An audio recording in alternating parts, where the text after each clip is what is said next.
cyclotry said. Crews are now prepping the space for renovations. They're going to tear down the bottom of the drywall and all the way around. Walsh said they're going to do asbestos testing to make sure there's nothing contaminated in here since we're a food space. The 10-inch break couldn't have come at a worse time for the coffee shop. We've been sitting here for 2 years waiting for business to come back, Walsh said. We're now prepping the space for renovations and fourth wave of commerce, who's one of our major customers, is coming back Monday morning, and we're not going to open for the first 2 weeks. Hours after the break on Walnut, another main break ruptured in West 6th Street and Washington Street. The Kansas City Water Department says the weather is to blame. Monday was 60 degrees. Tuesday was 6 degrees. So the fluctuation of temperatures, the ground is expanding and contracting. And then that causes pressure on the water main, which could allow it to burst. Jeffrey Haskins, the KC Water Utility Superintendent, said. There's also this. Some of the 2,800 miles of water mains under Kansas City are more than 100 years old. In 2014, the city began a program to get ahead of the aging infrastructure. Yeah, because that's where I was going. I was about to say, y'all had a $200 million for aging infrastructure. So he says replacements were made out of material called ductile iron pipe, or DIP. When it ruptures, it breaks off a single point, making it an easier fix compared to the old pipe made out of cast iron. According to the data from the KC Water, the department is seeing less ruptures each fiscal year as the replacement program continues. So how many ruptures? Here's a quick breakdown.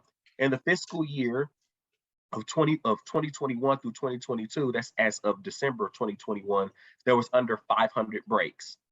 In 2021, there was 939 breaks.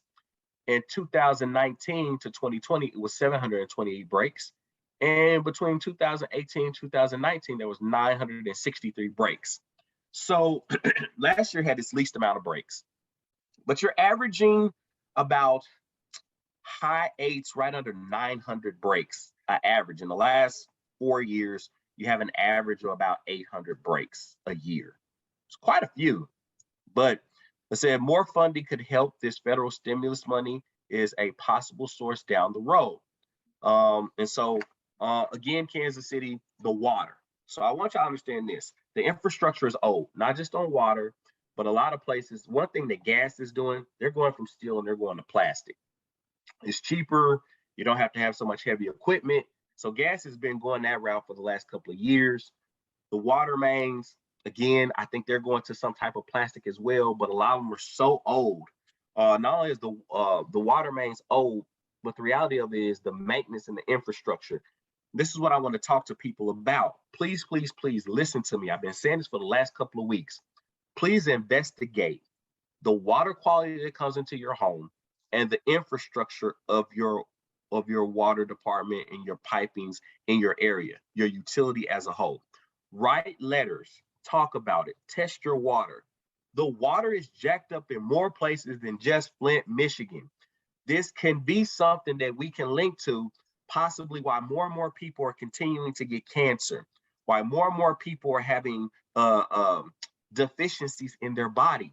There is something in the air. There is something in our water. Listen to me. This is not a conspiracy. The more you dive into it, the more you'll realize I've been paying money for what? Water prices are increasing. Is the infrastructure getting better? Is the product of our utility, is it getting better? Is it cleaner? Is it more efficient? You can change the pipes on your house all you want to, but if the water is corroded or hard, it's just going to jack up your clean pipes and your good connection into your homes. Mm-hmm. And so everybody, write your water departments and your utility departments, write your local council people, your councilmen, your aldermen, your mayors, and say, guess what? We don't want to be the next Flint, Michigan, okay? And we need to pray for them because they still have water issues, okay? Yes. We need to talk about this. The water is jacked up practically everywhere. It's the truth. There are such things called forever chemicals. And if you live near, if your water supply is near a big factory and things like that, manufacturing, whether it's appliances, whether it's just textiles, anything, they leave behind a residue of chemicals, and they don't want the regulations from the EPA from the United States. That's why a lot of businesses uproot and leave, because they would rather keep making things in a harmful way than pay a few extra dollars to make it safe and pay you a living wage and make sure that you're healthy. Something is wrong with the water and the ground. Okay, please think These are about. things. Yeah.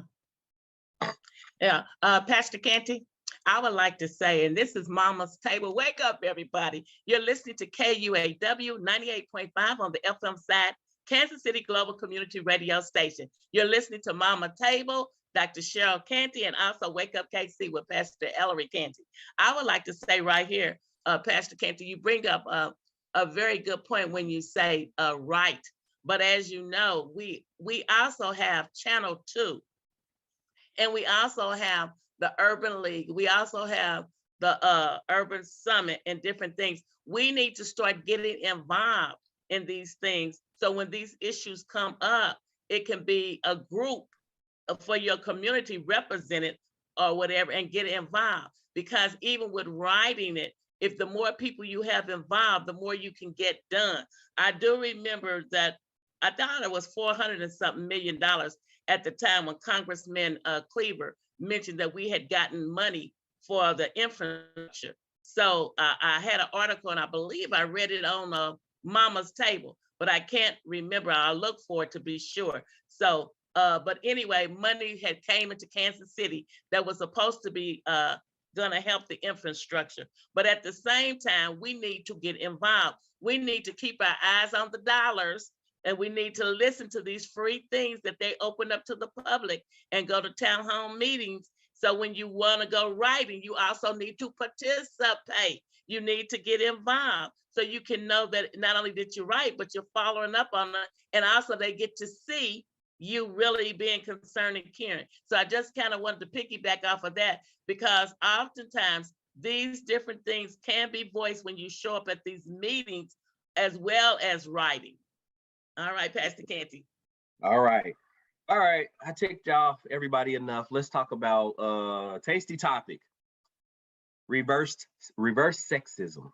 That's what I like to call it, reverse sexism. Because when you think of sexism, you almost think about men being sexist to women. Where here's reverse sexism, where women are doing the sexism, there's reverse sexism. That's what I like to call it. Sexism should be sexism, but sometimes we always feel like racism. We think it's one-sided or it's just directed one way. No, Black people can be racist too, or Hispanic people, Dominican people, Asian people can be racist too, but we just never think that they are. But when I think about reverse sexism, I think about this. So I was thinking about, I saw something where this woman was talking about her ideal man. And of course, her ideal man and things of that nature. She said he had to make X amount of money, this, that, and the third, and that and the amount of money, she said the man who she wanted to talk to had to make at least $600,000 a year. I was like, that's a pretty important guy. That's not a regular guy. You make it $600K a year. But it was just this reverse sexism, as if that was okay. It was very superficial. And she wasn't looked at as being superficial. The guy who she was talking to, the talk show host, he pointed it out. But it's interesting, if a man was so, if he was so cavalier to speak in the physical or the superficial and things like that, and had these terrible views of, yep, she's got to be like a model, and she's going to cook and clean. She's only going to stay in the house. It's very sexist, because women can do more than that. A relationship is about being a good fit as a team, a prepared man and a prepared woman. Both are two whole and complete individuals that can come together and be a blessing and build really a empire, or family, if you will, because that's what a family is like. It's like your empire, it's your legacy. And so I think about reverse sexism and views and things like that. How come it's not viewed as toughly when women do it and things of that nature, when they say things that are frivolous, or when they are when it seems like it doesn't have any substance to it. There is a form of we let our women get away with that. And also it's very sexist that if a woman makes more money or has more than a man, that the man is sometimes belittled or he's downplayed. He can still be a good man, but his woman makes more than him. Why is that? Why would that man be talked about so terrible? If his woman is successful, more successful than him, that man should be man enough to be a great cheerleader and an encourager. You go, girl. I see you. Cheering her on. And then supporting, if she is predominantly the breadwinner, supporting her on the aspects of, guess what? He might still work, or if he didn't work, that he would be in charge of the things of the household where the team comes together. But it's not like that for the man either. He would be belittled. He would be as if he doesn't have any power or authority, particularly when you talk about minority relationships, because heaven forbid if this woman made more than the man. I'm not saying this for everybody, but I'm saying in the overall general conversation, there's a lot of reverse sexism. And we have to realize that we don't want that type of toxicity in our relationships. And we can't allow people to bring in that type of poison toxicity. Don't listen to your girlfriend and say, girl, you make more money than him. You call the shots. How about stay out of my business and we're a team and we work together? Let's not be sexist about this, because is it about money or is it about building together, growing together, and loving one another? I don't know. What are your thoughts, Doc? Okay. I don't want to waver from what you asked the question about, but I do want to kind of interject this really quickly on the conversation. To me, when you mentioned about the idea of, yes, I do believe we're so used to looking at TV and entertainment that we're being unreal sometimes in relationships and the expectation of a man.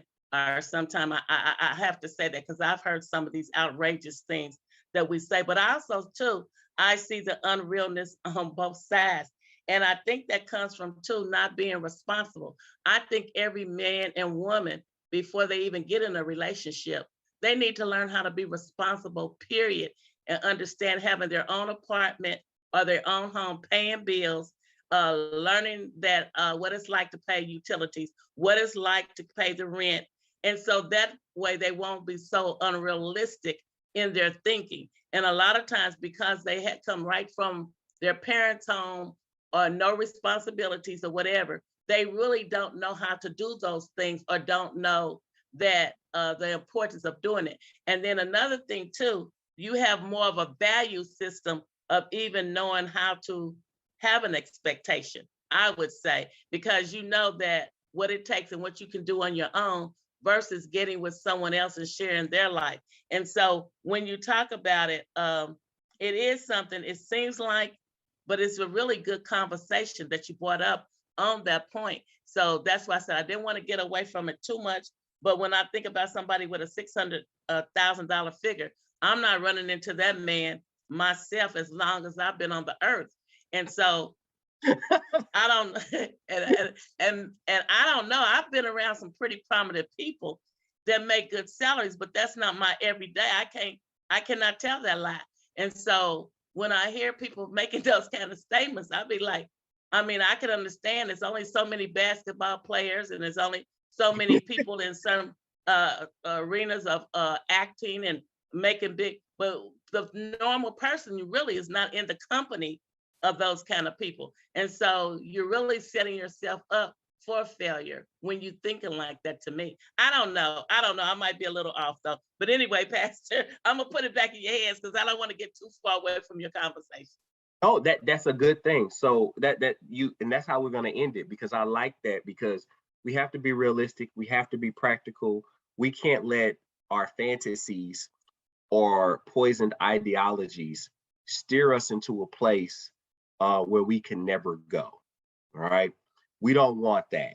So we want people to come together, and there's someone for everybody. But we just want to make sure the most important thing is that you're a prepared, whole man and whole woman in Christ Jesus. And so when you do come together, that the union will be awesome. Doc, let's close it out. Okay, I want to close it out, but real quick before I close it out, well, I won't get a chance. I had something I was going to say about Black history, but that's okay. It was on my mind and on my heart. Go to the library, Read about somebody Black, somebody did something famous. And also, too, you all have a wonderful day. God loves you, and so do I. Until next time. All right. Bye-bye. Bye, everybody. KUAW 98.5 on the FM side. That's right. Mama's Table and Wake Up KC. Bye. We're shining a long overdue spotlight on the hidden figures of untaught history who deserve to be celebrated for their contributions to civil rights, politics, the arts, and beyond. Congress is more diverse now than it's ever been. However, when Shirley Chisholm was attempting to shatter the glass ceiling, the same couldn't be said. During the racially contentious period of the late 60s, she became the first Black woman elected to Congress. She represented New York's 12th District from 1969 to 1983. And in 1972, she became the first woman to run for the Democratic Party's presidential nomination. Her campaign slogan, "Unbought and Unbossed," rings even louder today. Senator Kamala Harris recently paid tribute to Chisholm in her presidential campaign announcement by using a similar logo to Chisholm's. Dr. King is usually credited for the March on Washington in August of 1963, but it was Baynard Rustin who organized and strategized in the shadows. As a gay man who had controversial ties to communism, he was considered too much of a liability to be on the front lines of the movement. Nonetheless, he was considered to be one of the most brilliant minds and served his community tirelessly while pushing for more jobs and better wages. Annie Lee Cooper played a crucial part in the 1965 Selma voting rights movement. But it wasn't until Oprah played her in the 2014 Oscar-nominated film Selma that people really took notice of Cooper's activism. She was lauded for punching Alabama Sheriff Jim Clark in the face, but she really deserves to be celebrated for fighting to restore and protect voting rights. Dorothy Height, hailed the godmother of the women's movement, used her background in education and social work to advance women's rights. She was a leader in the Young Women's Christian Association and the president of the National Council of Negro Women for more than 40 years. She was also among the few women present at the 1963 March on Washington, where Dr. Martin Luther King Jr. delivered his famous "I Have a Dream" speech. You're invited to celebrate Black History Month with TNCRadio.live.